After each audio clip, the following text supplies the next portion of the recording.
ட்விட்டரே உனக்கு தான் பாரு.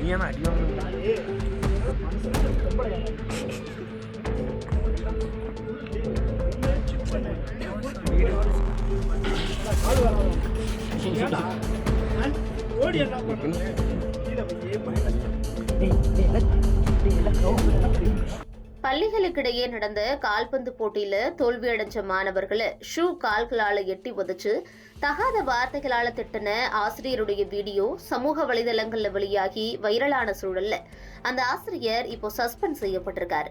சேலம் அருகே இருக்கக்கூடிய அரசு உதவி பெறும் தனியார் மேல்நிலைப்பள்ளி மாணவர்கள் பள்ளிகளுக்கிடையேயான கால்பந்து போட்டியில கலந்துகிட்டு தோல்வியடைஞ்சிருக்காங்க. இதனால கோபமடைந்த அந்த பள்ளியுடைய உடற்கல்வி ஆசிரியர் மாணவர்களுடைய நெஞ்சில ஷூ கால்களால எட்டி உதைச்சு தலைமுடிய பிடிச்சு கன்னத்துல அரைஞ்சு தகாத வார்த்தைகளை சொல்லி திட்டின வீடியோ வெளியாகி எல்லாரையும் அதிர்ச்சியில ஆழ்த்தி இருந்தது. இந்த நிலையில தான் அந்த ஆசிரியர் இப்போ சஸ்பெண்ட் செய்யப்பட்டிருக்காரு.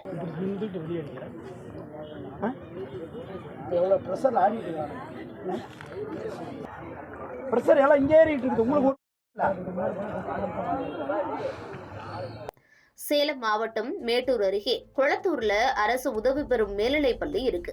அந்த பள்ளியில கால்பந்து அணி இயங்கிக்கிட்டு இருக்கு. சிறப்பா விளையாடக்கூடிய மாணவர்களை உள்ளடக்கி இந்த கால்பந்து அணி உருவாக்கப்பட்டிருக்கு. இந்த அரசு உதவி பெறும் தனியார் மேல்நிலைப் பள்ளியுடைய கால்பந்து அணி பள்ளிகளுக்கிடையே நடக்கக்கூடிய போட்டிகள்ல கலந்துக்கிறது வழக்கமா இருக்கு. அந்த வகையில இப்போ பள்ளிகளுக்கிடையேயான போட்டி நடந்திருக்கு. இந்த போட்டியில உடற்கல்வி ஆசிரியர் அண்ணாமலை தலைமையில மாணவர்கள் கலந்திருக்காங்க. இந்த போட்டியில தான் குளத்தூர் அரசு உதவி பெறும் மேல்நிலைப்பள்ளி மாணவர்கள் கால்பந்து போட்டியில தோல்வி அடைஞ்சிருக்கிறதா சொல்லப்படுது. இதனால உடற்கல்வி ஆசிரியர் அண்ணாமலை கடும் கோபம் அடைஞ்சிருக்காரு. மைதானத்திலேயே கால்பந்து அணியில விளையாடக்கூடிய மாணவர்களை வரிசையா உட்கார வச்சு பிற மாணவர்கள் முன்னிலையில வச்சு தாக்கி இருக்காரு.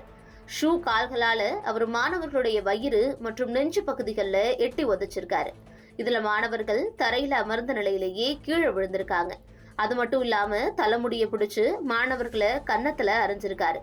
மேலும் தகாத வார்த்தைகளை பேசி திட்டி இருக்காரு. பிற மாணவர்கள் முன்னிலையில தங்களுக்கு ஏற்பட்ட இந்த அவமானத்தை நினைச்சு மாணவர்கள் கண் கலங்கியபடி அமர்ந்திருக்காங்க. இதை சாதகமா பயன்படுத்திக்கிட்ட உடற்கல்வி ஆசிரியர் அண்ணாமலை மாணவர்களை தொடர்ந்து திட்டி ஷூ கால்களால எட்டி உதைக்கிறாரு. இது அங்கிருந்த மாணவர்கள் செல்போன்ல வீடியோவா எடுத்ததா சொல்லப்படுது. இந்த வீடியோ இப்போ இணையதளத்துல வெளியாகி வேகமா பரவிக்கிட்டு இருக்கு. இந்த வீடியோ பார்க்கக்கூடிய நெட்டிசன்களும் கடும் கோபம் அடைஞ்சிருக்காங்க. உடற்கல்வி ஆசிரியர் அண்ணாமலைய உடனடியா டிஸ்மிஸ் செஞ்சு நடவடிக்கை எடுக்கணும்னு எல்லாரும் அவங்களுடைய கருத்துக்களை பகிர்ந்துகிட்டு இருக்காங்க. அது மட்டும் இல்லாம போட்டியில வெற்றியோ தோல்வியோ எது வந்தாலும் ஏத்துக்கணும். தோல்வினா வெற்றிக்கு பயிற்சி கொடுக்கணும். அதை விட்டுட்டு இப்படி மாணவர்களை தாக்குறது ஏத்துக்கவே முடியாது. இவர் மீது நடவடிக்கை எடுக்கணும்னு எல்லாரும் அவங்களுடைய கருத்துக்களை பகிர்ந்துகிட்டு இருக்காங்க. இந்த நிலையில தான் மாணவர்களை ஷூ கால்களால தாக்கிய உடற்கல்வி ஆசிரியர் அண்ணாமலைய பணியிடை நீக்கம் செஞ்சு உத்தரவிடப்பட்டிருக்கு.